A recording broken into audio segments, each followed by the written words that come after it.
The girl accidentally fell off the stool and onto the ground. She cried out loudly for her father.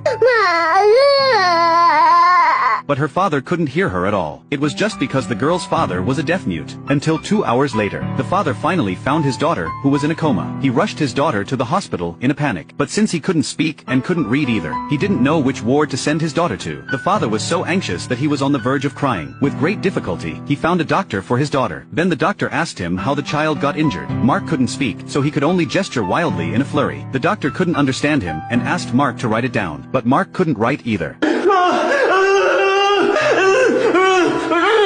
After the doctor's rescue, the little girl finally woke up. However, after the doctor's inquiry, it was found that the little girl had type A blood, but Mark had type O blood. This indicated that Mark wasn't the little girl's biological father. Therefore, the police not only prohibited Mark from meeting the little girl, but also took him to the police station for interrogation, questioning the little girl's background. That was when Mark told the truth. It turned out that Mark had found the little girl by the seaside 5 years ago. Since he couldn't find the little girl's family, Mark had no choice but to raise the little girl. 6 years had passed, and Mark had already regarded the little girl as his own daughter. But now, with the help of the police, the little girl's biological mother was found soon. The other party was a very wealthy entrepreneur. So Mark had to part with the little girl, and there was no chance to meet again. With the help of a lawyer, Mark met the little girl for the last time. At this time, the little girl already knew her own background.